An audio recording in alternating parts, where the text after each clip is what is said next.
Նախագահություն, հարգելի գործընկերներ, մեր հանձնաժողովը քննարկել է այս արձանագրության վավերացման խնդիրը եւ բնական է, ինչպես պարոն Օսիկյանը նշեց, կարևոր նպատակ է հետապնդում կանխել եւ վերացնել հրազենի դրա հիմնամասերի բաղադրիչների ռազմամթերքի անօրինական արտադրությունը եւ շրջանառությունը եւ բնականաբար մենք անհրաժեշտություն են գտնում, որ Հայաստանը եւս միանա այս արձանագրությանը, մանավանդ որ արդեն 100-ից ավել երկրներ այս արձանագրությանը միացել են եւ այդ դաշտում գործում են համատեղ, բայց ես ավելի կարևորում եմ այն հանգամանքը, որ մենք արդեն պրակտիկա ենք դարձնում եւ ամեն այսպիսի դեպքերում, երբ որ Ադրբեջանը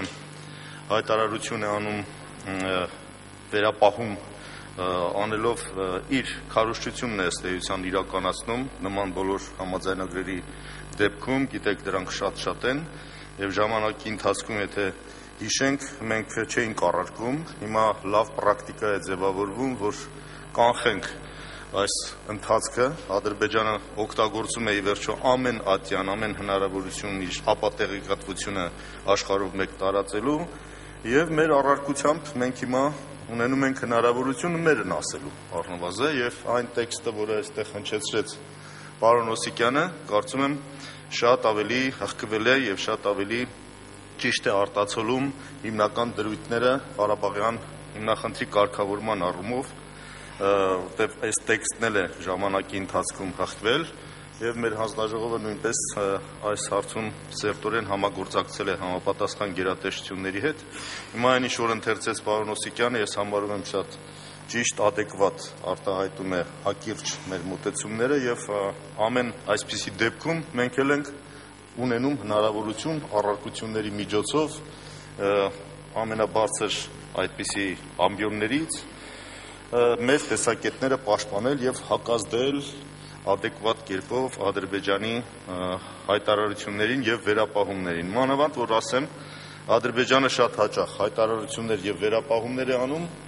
ուղղակի հակասելով միջազգային նորմերին, որտեղ Վիեննայի կոնվենցիան շատ հստակ ասում է, որ չի կարելի կատարել հայտարարություն, առարկություն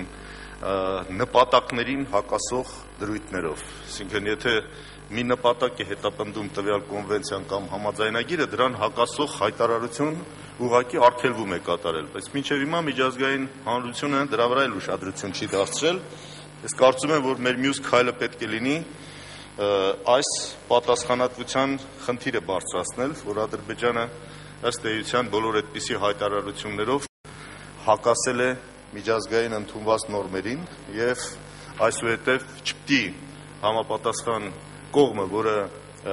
պահում է այս արձանագրությունների իրականացման եւ վերահսկման հարցը իր հսկողության տակ է պահում, նա պետք է արձագանքի ինքնուրույն եւ առանց Հայաստանի միջամտությամբ, ասելով, որ Ադրբեջանի կատարածը հակասում է միջազգային նորմերին եւ չի կարող նպատակներին եւ առարկային համաձայնագրի հակասող հայտարարություններ կատարի որևէ համաձայնագրին միացող երկիր, որտեղ չի կարող խոսքը գնալ օրինակ համագործակցության մասին, բայց հայտարարություն անել այնպես, որ այդ համագործակցությունը իջիկ դառնա։ Այդ ինչ որ կատարել է Ադրբեջանը մինչև հիմա։ Այսպես որ ես կարծում եմ, որ շատ լավ պրակտիկա է ընդունվել մեր կողմից եւ ես նաեւ այս կարևոր հանգամանքը նկատի ունենալով կարծում եմ մենք պետք է վավերացնենք այս համաձայնագիրը։ Շնորհակալություն։